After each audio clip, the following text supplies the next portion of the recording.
If else के concept को और उसकी लॉजिक्स को और उसकी कंडीशन बनाने को और अच्छे से सीखने के लिए आज ये क्वेश्चन करने वाले हैं। इसमें लिखा है write a program in Java to input two numbers and do work as follow. If both are even add them. कह रहे हैं दो नंबर लेंगे और अगर दोनों इवन निकले तो हम उनको ऐड करने वाले हैं।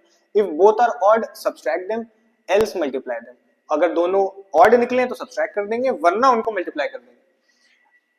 इंपोर्ट से ही प्रोग्राम स्टार्ट होने वाला है। क्लास को नाम दे देते हैं even odd. Public static void में वेरिएबल ले लिए स्कैनर मैसेज इनपुट दो नंबर आ गए। अब अपना काम स्टार्ट करते हैं। क्वेश्चन कह रहा है both are even add them. If condition में दो बातें कि ए भी इवन हो और बी भी इवन हो। तो पिछली क्लास में भी सीखा था a mod 2 double equals to 0 even check कर लेगा कि a हमारा इवन है, मतलब रिमाइंडर में 2 से डिवाइड करने पर रिमाइंडर 0 आ रहा है, इसका मतलब इवन है। साथ में एक बात और लगानी हो, जब एक बात और लगानी होती तो क्या यूज कर लेते हैं एंड और लगाना है b mod 2 double equals to 0।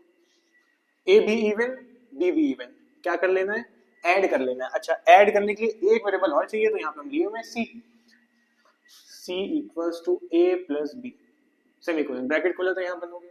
इसके बाद एक बात और है, तीन बातें हैं तो यहाँ पे हम लोग मल्टीपल इफ यूज करने वाले हैं। पहला इफ तो लगा दिया, दूसरा कहने बोथ आर ऑड तो इफ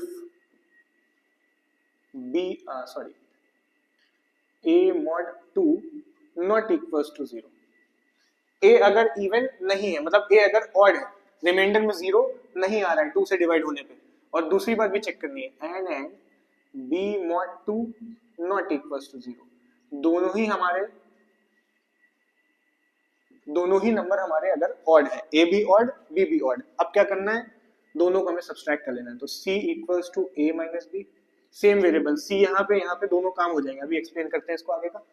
दोनों बातें हो गई, लास्ट रह गया एल्स मल्टीप्लाई देम। मतलब ये भी फॉल्स, अगर ये भी फॉल्स तो इनको एल्स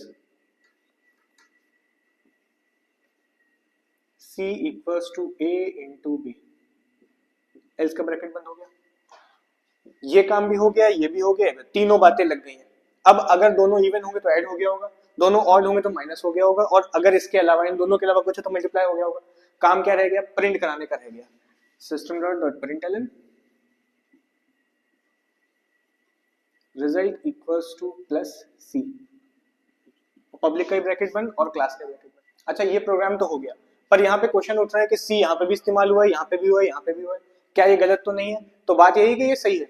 क्यों? क्योंकि एक ही चलने वाला है, या तो ये चलेगा या तो ये चलेगा या तो ये चलेगा, तीनों में से एक ही काम होगा, तो जो काम होगा सी स्टोर कर लेगा, तो काम तो एकदम सही हुआ है। इसके बाद एक तरीका ये भी था कि हमने यहाँ पे प्रिंटिंग कोई नहीं दी, यहाँ पे नहीं दी, ना यहाँ दी, बाहर दी है, तो ये भी एकदम सही है क्योंकि तीनों में से कोई भी काम होगा सी में आंसर आएगा और वो सी का आंसर यहाँ पे प्रिंट हो जाएगा। अगर किसी ने यहाँ पे भी प्रिंटिंग लगाई है, यहाँ पे भी लगाई है और एल्स में भी लगाई है तो वो भी तरीका एकदम ठीक है, उसमें भी कोई दिक्कत नहीं है। कंप्लीट हो गया।